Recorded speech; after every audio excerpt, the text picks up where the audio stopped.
Nagbabalik po ang Ibalita Online. Kanina po narinig natin kay Undersecretary Alex Padilla yung salitang posturing. Ang pinatutukuyan po niya rito ay yung dalawang panig, ang panig po ng Armed Forces of the Philippines at ng New People's Army. On the line po is Brigadier General Jose Mabanta, ang tagapagsalita ng Armed Forces of the Philippines. Good evening, General. Yes, Arlene. Good evening too. Opo.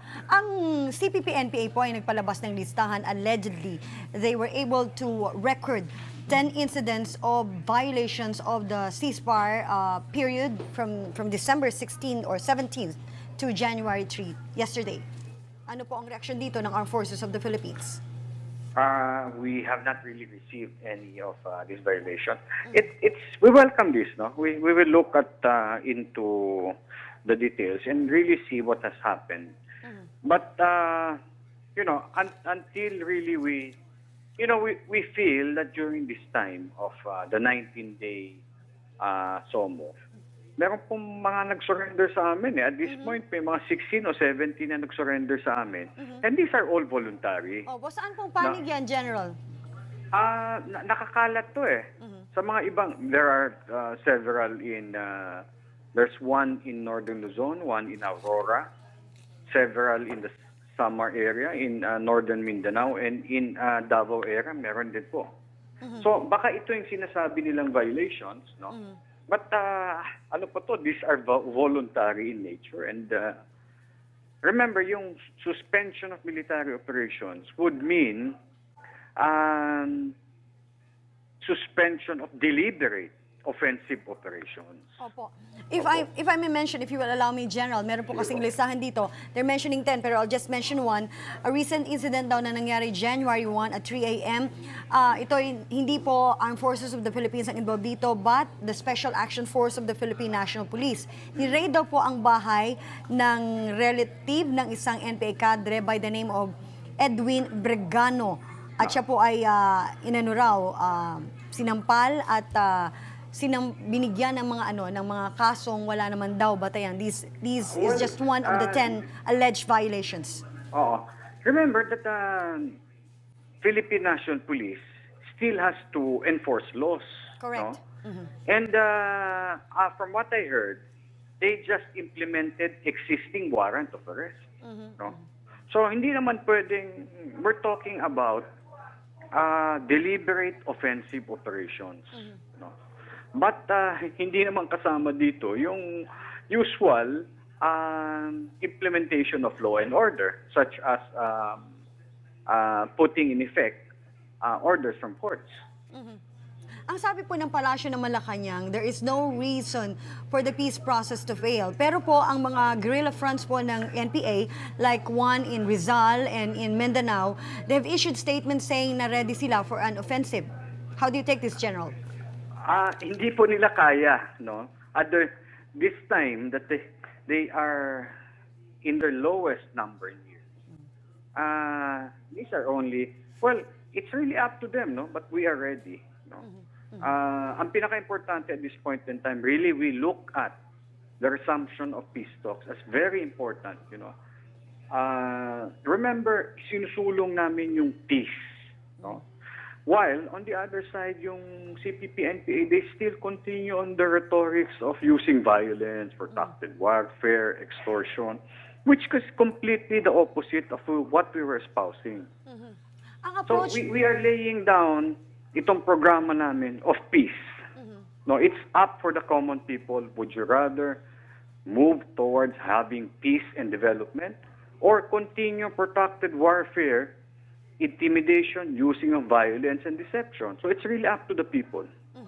General, ito po bang approach nyo sa counterinsurgency under the new administration? Ito po ba'y parallel din sa isinusulong ng prosesong pangkapayapaan? Ito po ba'y magkatugma? Swak, kumbaga?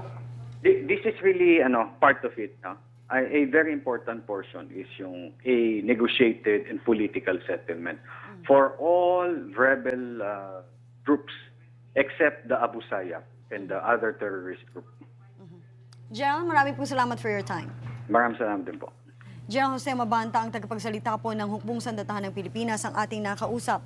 Kanina sinabi natin there are two fronts of the peace process na isinusulong po ng Pinoy administration. But there is one more. There is actually one more. That with the former tinatawag natin mutineers, katulad po halimbawa ni Senator Antonio Trillanes na binigyan nga po ng amnesty ng Pinoy administration pero hindi po lahat ay nagsipag-apply for this amnesty.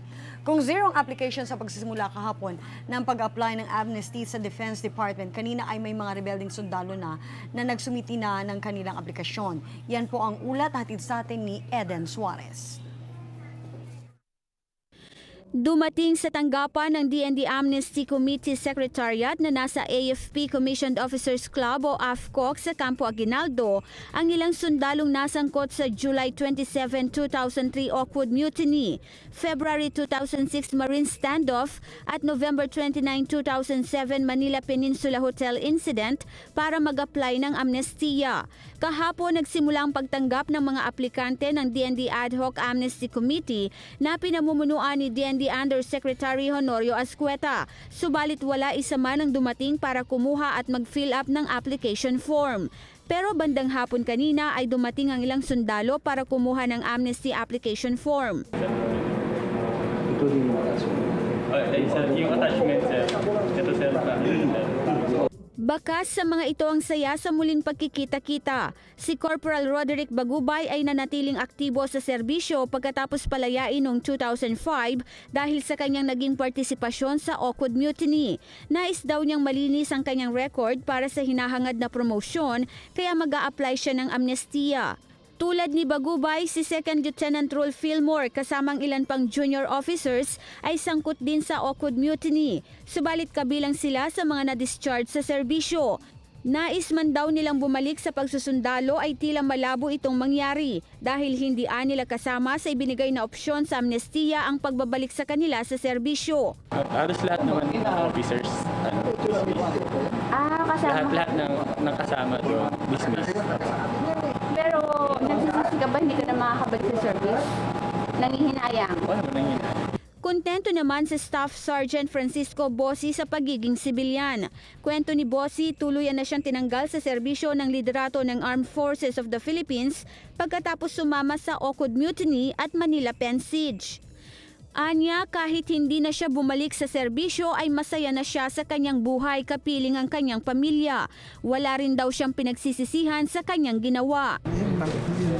Wala ka nang balak bumalik sa service? Wala. So, what are you doing right now? Ano lang. Inaasikaso ko yung konting kabuhayan para sa pamilya.